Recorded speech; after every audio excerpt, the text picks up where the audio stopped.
everybody, welcome back to Epic Beauty Fail. I'm Jessica. On today's video, we're going to be doing another Foundation Friday. And on today's video, we're going to be using this one right here. I know it's been around for a while, but I've never tried it, so I decided to give it a try today. This is the Clinique Beyond Perfecting Foundation and Concealer. So this is foundation that has a doe foot applicator, so I'm going to wait to pull that out there. Before turning on the camera, I did spray my face down with the Pixie Hydrating Milky Mist, and I put the Tatcha Silk Canvas Primer all over my face. Those are standard when I'm doing a foundation review so that I can have some consistency. So I'm going to go ahead and take you guys with me to the Clinique website. This is the Beyond Perfecting Foundation and Concealer. It's for all skin types. It's moisturizing. The finish is natural matte. Now this is in shade... I bought shade 0.5. Let's see what the box says. So it says before was 0.5 Breeze, and now it's CN02 Breeze. I guess they changed their naming or their numbering or something. And even so, I bought this from Ulta, and it looks like on the Clinique page, this was the lightest shade on Ulta. It looks like on the Clinique shade page there are other shades that are lighter than this, which kind of stinks because I did already swatch this on my skin and it's too dark. So it looks like there is a CN 0.5 Shell, which probably would have been a better shade match for me. And then there's CN 0.75 Custard, WN01 Flax, and then it looks like this might be the next one. So this is about 4 down. It looks like the 0.5 Shell shade probably would be a better shade match for me. But I bought this at Ulta. It was the lightest shade at Ulta. That's what we're going to go with today. Anyway, let's go ahead and read the details. It says a foundation and concealer in one for a natural beyond perfecting look that lasts 24 hours. I'm not going to wear this for 24 hours. Lightweight moisturizing makeup covers thoroughly without clogging pores. Skin breathes comfortably, color stays true, even through sweat and humidity. That's very interesting. It is raining here. It seems like every time I do a foundation review anymore, it's raining or overcast. Hopefully that won't last through the entire summer. All right. In 40 skin perfecting shades, due to the rich pigment level that enhances this flawless coverage makeup, shades may appear deeper when first applied. Once blended completely and allowed to dry, Beyond Perfecting makeup will melt into your skin for a beyond perfected, flawless look. A little goes a long way, so I got to keep that in mind. How to use. Using the large back side of the wand, sweep foundation across your forehead, cheeks, and chin. Then use the angled tip of the applicator that has a slight dip in it to hold more product to cover down the bridge of the nose and across the jawline. Blend well with fingers.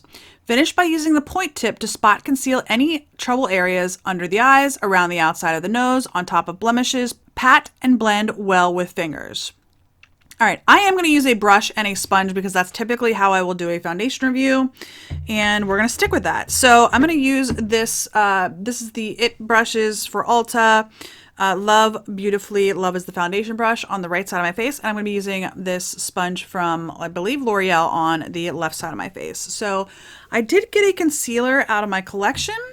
I don't know if I would. It's jingling. That is really weird. There's something loose in the lid. I think that microphone will pick that up. All right. Well, anyway, I did pull a concealer out of my collection to try, but because I didn't realize this was a concealer and foundation in one. So we'll see if I need to use that. So I'm going to go ahead and pull this out. All right. Honestly, it doesn't look like there's much on the back of the brush, but it says to swipe it. Yeah, this is definitely going to be too dark. Definitely going to be too dark for me, but we will work with it. Like I said, this was the lightest shade that was available on the Ulta website. So we are going to go with this. And if I like it, maybe I'll go back and buy the correct shade. It is only $29. So as far as like a quote unquote higher end foundation goes, that's not too bad, actually. $29 is actually a much better price than some of them that are typically around like the $40 or more range. So, okay.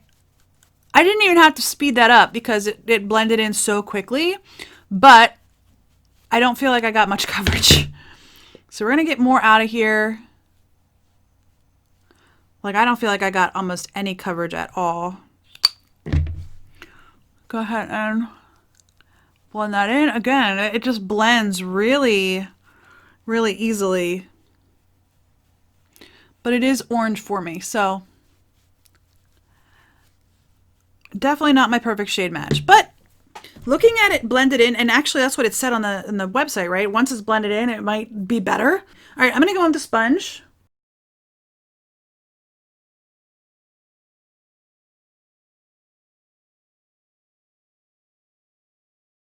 Definitely looking more like a pinky or an orange almost. I'm gonna just dab a little bit or a lot right there. And I'm gonna grab, actually I'm just gonna use my sponge to blend this out underneath my eyes. Okay, I definitely got a lighter coverage with the sponge side than I did with the brush side. But I like the sponge side better, to be honest with you. I don't know. It might be because it's too dark. And I did, I'm sure you guys saw, I tried to bring it down my neck. Of course, my décolletage, whatever it's called, is going to be lighter because I'm not bringing this the whole way down onto my chest. But I'm not really going out and doing things today, so I'm not too worried about that. Yeah, I'm not too worried about the color. We will look at it later today and see what it looks like in natural lighting. Now I will obviously be able to show you the differences between, you know, my collarbone and my neck and my face, but I don't know. Upon a initial application, I'm not hating it. It actually looks really natural. It just kind of has balanced out my skin tone pretty well. So, all right, the time now is 9:31. We are going to keep 9:30 as the check-in time. It is transferring. I'm going to let that sit for just a minute, and then I'm probably going to powder it. Yeah, we're going to keep 9:30 as a check-in time. It's still... Can you guys hear that? Now it stopped. Whatever. Anyway, so we're going to keep 9:30 as a check-in time. So I will check in at about 1:30 and then again around 5:30. So, all right, I'm going to put on the rest of my makeup and I will see you in just one moment. All right, everybody, I am back. It is 9:58, but I just put my lipstick on. I actually had my face done a while ago. So we're sticking with 9:30, 9:30, 1:30, 5:30 will be my check-in times. I'm really not liking this lipstick with this look. Okay, we'll see. I might take it off. I might leave it the way it is. Anyway, it just looks very dark, and it doesn't look that dark in the tube. Anyway, I have this ColourPop Ultra Satin Lip in Strut on my lips.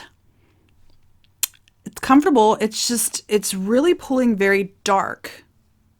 I thought it was more of a pinky nude, but it's more of a brown nude. So anyway, that's on my lips. On my face, I have my two Physicians Formula powders that I usually use when I do a foundation review. This is the Mineral Correcting Powder, and this is the Mineral Face Powder. I put more of the correcting powder on today because it does actually lighten up my skin. It is a very pale shade. I'm not sure how much is reflecting there, but it is a very pale shade, so it does have a tendency to lighten up things if I use just this. I did end up going in with my mineral face powder over top of it though to make it not look too pale.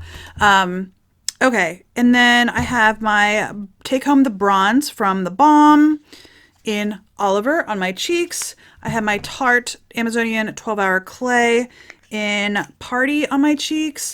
And then for my highlighter, I am using this Hourglass Ambient Metallic Strobe Lighting Palette. If I can open it. I was trying to open it upside down. I just dip into all three, and that's the highlight I end up with. I think that works just fine for me. And then on my lashes, I have Benefit Roller Lash. I sprayed my face down with MAC Fix Plus in the lavender scent. And I have the Urban Decay Eyeshadow Primer Potion as my eyeshadow primer, and then I'm using the Dream Street palette from Kathleen Lights and ColourPop. I have this shade all over my lid, this shade in the crease, the green shimmer all over my lid covered by this like peachy tone shimmer.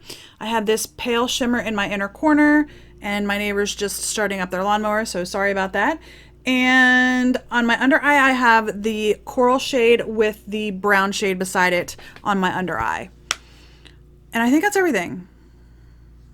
Looking around my table, that appears to be everything. So, all right, let's go ahead and talk about this foundation. I'm going to zoom you in and we can discuss it. All right, I don't know how well this camera is going to pick it up, but I am really not liking this underneath my eyes.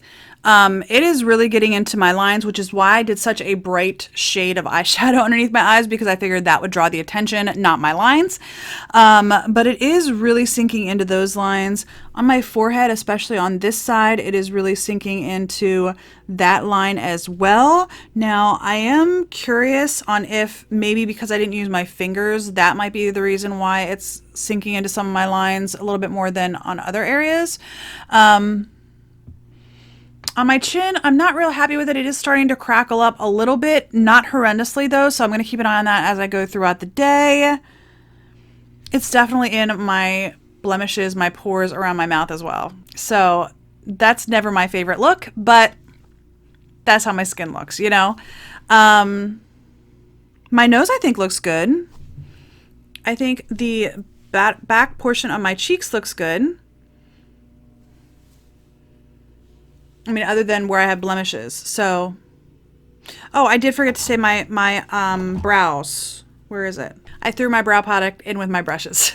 This is the Wet n Wild Retractable Brow Pencil in Taupe. Yeah, I think where I don't have any lines or blemishes, I think it looks good. Like I said, my nose, I do have pores on my nose, and it is definitely in the pores. Not terribly, though. So, anyway, it is, my upper lip's not looking great. Okay. I'm just going to leave it at that. I'm going to go ahead and go throughout my day. I will check in at 1:30 and let you know my thoughts then. I'm not loving it right now, but as the day goes by and my natural oils come through, maybe it'll look better. I've had that happen on many occasions. So I will update you in about 3.5 hours. All right, everybody, it is midday. I'm a little bit late. It is 2:10. Can you see that? 2:10. So I'm a little bit late, but not too bad. I'm standing in a window here because it is raining outside. So I'm trying to get as much natural light as possible, but I don't want to get out in the rain because my hair is already frizzy enough. I don't need it to be any frizzier. So let's go ahead and I will show you close up what this looks like. And then I will tell you what I think because I've already looked in the mirror and I have some concerns. So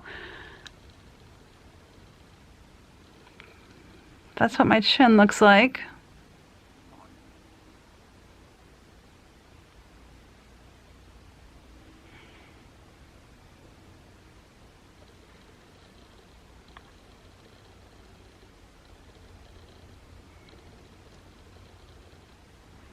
Okay, so looking in my handy dandy mirror here, I will say, sorry, I'm totally blocking my face. You can't even see it.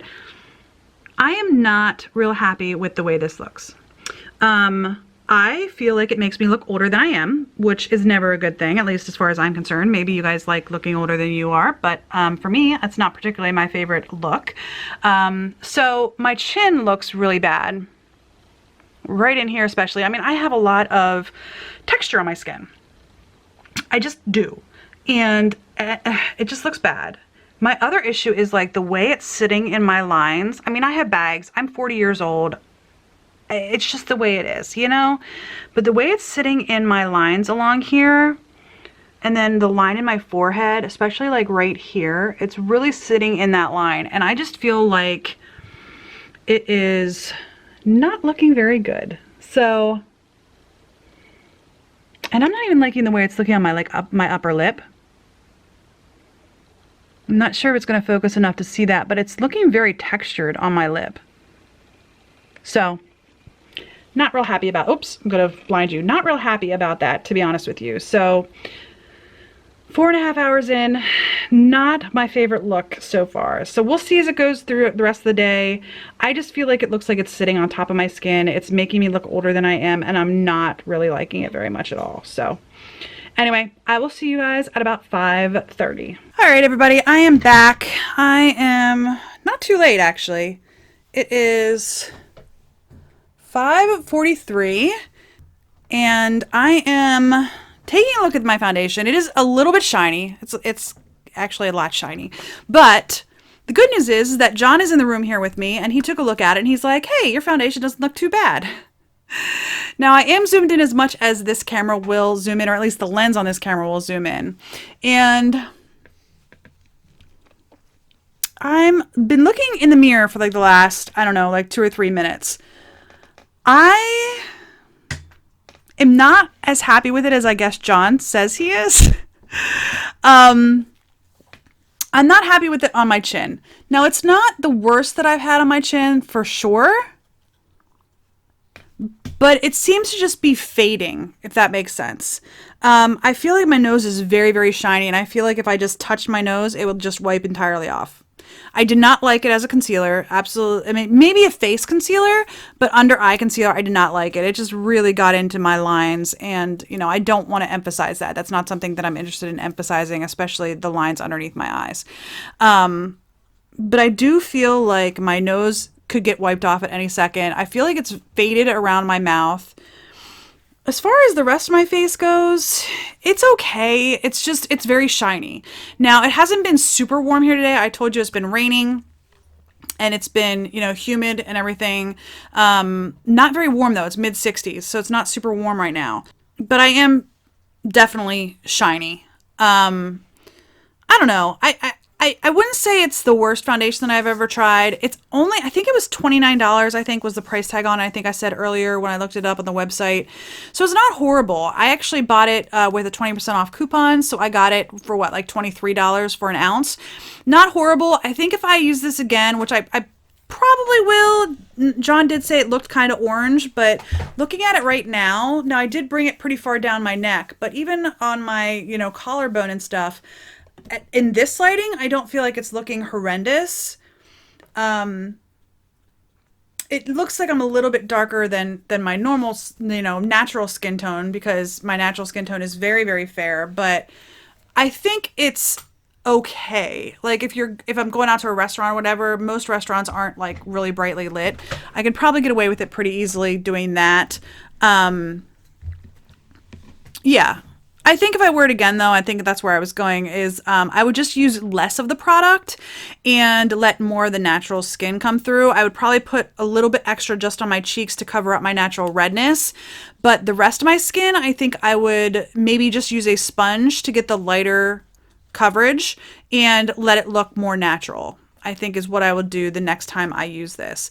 I was considering returning it because of the shade, but now that I've had it on all day, I don't think it's as bad as when I first did like a swatch test of it. I did get another Clinique foundation that I'll be trying out in the coming weeks. And that one I did get in the 0.5 shade. No, I got it in 0.75. I'm sorry, I did go one shade down. So I'll be curious to see how that one looks compared to this one. That's not going to be for several weeks though. I probably won't be checking that out until maybe July or August. So stay tuned for that. When I post that video, I will link back to this one to do a comparison of the shades. But overall, I don't think it's horrible. Yeah. It's not horrible. Like I said, I'm going to try it out in a lighter coverage scenario to see if that helps with it not getting as shiny throughout the day. Anyhow, I hope you enjoyed this video. If you did, please give me a thumbs up down below. If you haven't already, please hit the red subscribe button. I really appreciate it if you do. And hit the little bell if you want. And leave me comments. Have you tried out the Clinique Beyond Perfecting Foundation? I would love to hear your thoughts on it. Again, for a high-end foundation, I don't think that this is a bad price. Just double checking the bottle. And it is 1 fluid ounce. So, you know, for a higher end foundation, 1 ounce, I don't think that's a bad price. Like I said, it's $29. I got it for $23. You know, some drugstore foundations are in the $15 to $20 range, you know, so that's not too bad, not too bad. So anyway, I hope you enjoyed this video, and I'll see you on the next Epic Beauty Fail. Bye.